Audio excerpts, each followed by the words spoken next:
സ്വർണ്ണക്കൊള്ളക്കേസിലെ SIT നടപടി രാഷ്ട്രീയ പ്രേരിതമാണെന്ന PS പ്രശാന്തിന്റെ വാദം ഏറ്റെടുക്കാതെ CPIM. രാഷ്ട്രീയ പ്രേരിതമെന്ന് കരുതുന്നില്ല എന്നാണ് കേന്ദ്ര കമ്മിറ്റി അംഗം EP ജയരാജനും VN വാസവനും പ്രതികരിച്ചത്. അന്തിമ കുറ്റപത്രം ഉടൻ സമർപ്പിച്ചില്ലെങ്കിൽ സർക്കാർ ഇടപെടുമെന്ന് ദേവസ്വം മന്ത്രി K മുരളീധരനും പ്രതികരിച്ചു.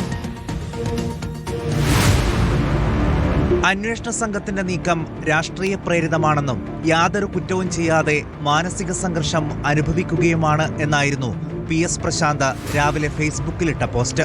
അധികം വൈകാതെ തന്നെ SIT ഉദ്യോഗസ്ഥർ വീട്ടിലെത്തി കസ്റ്റഡിയിലെടുക്കുകയും ചെയ്തു. എന്നാൽ SIT നീക്കം രാഷ്ട്രീയ പ്രേരിതമെന്ന പ്രശാന്തിന്റെ വാദം ഏറ്റെടുക്കാൻ CPIM നേതാക്കൾ തയ്യാറായില്ല. അദ്ദേഹത്തിന്റെ ബോധ്യത്തിന്റെ അടിസ്ഥാനത്തിൽ പറഞ്ഞല്ലേ, ഞാനിപ്പോഴല്ലേ പറഞ്ഞു. നമ്മൾ അന്നൊന്നും ഉള്ളതായിട്ട് നമ്മുടെ അറിവില്ല. എന്തെങ്കിലും ഇവർ കണ്ടെത്തിയിട്ടുണ്ടെങ്കിൽ പരിശോധിച്ചിട്ട് പറയാം. അതേ നിയമത്തിന്റെ വഴിക്ക് പോട്ടെ. ഇടതുപക്ഷ ഗവൺമെന്റിന് ഒന്നും മറച്ചു വെക്കാനുണ്ടായിരുന്നില്ല. ഞങ്ങൾ എല്ലാ കാര്യങ്ങളും അന്ന് വ്യക്തമാക്കിയതാണ്. മുൻമന്ത്രി കടകംപള്ളി സുരേന്ദ്രൻ പ്രതികരണത്തിന് തയ്യാറായില്ല.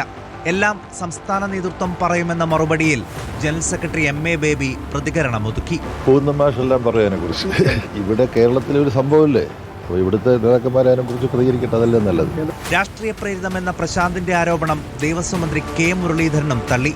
ഒപ്പം കേസിൽ കുറ്റപത്രം വൈകുന്നതിലെ അതൃപ്തിയും മന്ത്രി പരസ്യമാക്കി. ഏതായാലും ചാർജ് ഷീറ്റ് ഈ മാസം ഉണ്ടാവുന്നതാണ് നോക്കി. ഈ മാസം കണ്ടില്ലെങ്കിൽ സർക്കാരിന്റെ അതൃപ്തി സർക്കാർ അറിയിക്കും. സംശയമൊന്നും അക്കാര്യത്തില്ല. അതിങ്ങനെ എഴഞ്ഞു പോകുന്നത് വെറും കാഴ്ചക്കാരെ പോലെ നോക്കി നിൽക്കാൻ സർക്കാരിന് കഴിയില്ല. News desk reporter.